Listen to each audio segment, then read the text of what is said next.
अगर आप भी चाहते हैं आरजे म्यूजिक स्टूडियो का ऑडियो वीडियो सबसे पहले आप तक पहुंचे, तो लाल बटन को दबाकर चैनल को सब्सक्राइब जरूर करें और साथ में बेल आइकन को दबाना ना भूलें। आरजे म्यूजिक कमलावरपट्टी की प्रस्तुति। Music by DJ Umesh, Sukhipur Bazar. कहिया सा छौरी तोरा करे छियो पीछा, बुझै छ नहीं बात के तू पूरा बैठा इच्छा। बापू सा तोरा नहीं डराई छियो गे, बापू सा तोरा नहीं डराई छियो गे। छौरी देबे त दे नहीं त जाय छियो गे, छौरी देबे त दे नहीं त जाय छियो गे।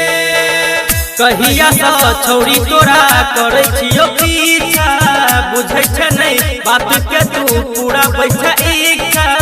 बापू सा तोरा नहीं डराई छियो गे, बापू सा तोरा नहीं डराई छियो गे। छौरी देबे त दे नहीं त जाय छियो गे, छौरी देबे त दे नहीं त जाय छियो गे।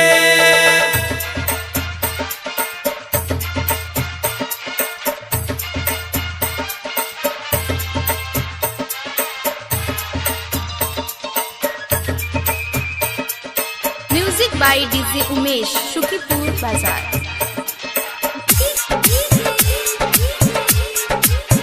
देखा देखा के जवान किया मन के सनकाबई छे,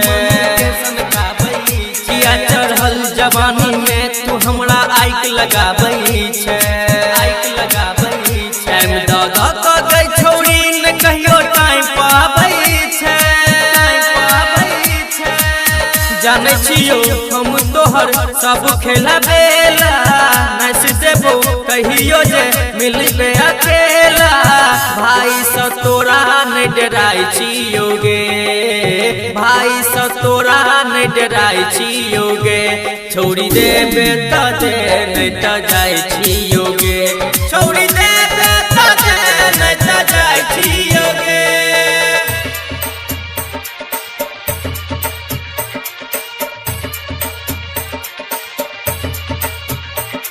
एखन अहाँ सब सुनि रहल छी आरजे म्यूजिक कमलावरपट्टी की प्रस्तुति।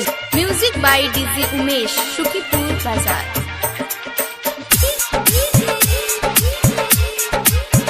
जखन जखन मंगै छियो जखन हमरा सँ लड़ै छै,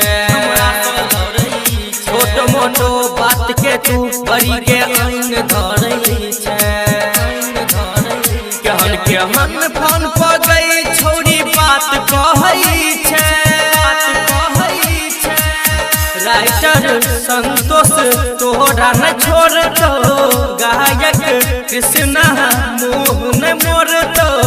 लले बो तोरा न शरमाई छियो गे, लले बो तोरा न शरमाई छियो गे।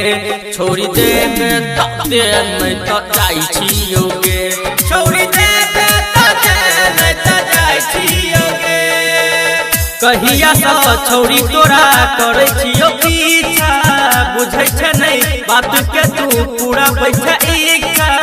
बापू सा तोरा नहीं डराई छियो गे, बापू सा तोरा नहीं डराई छियो गे।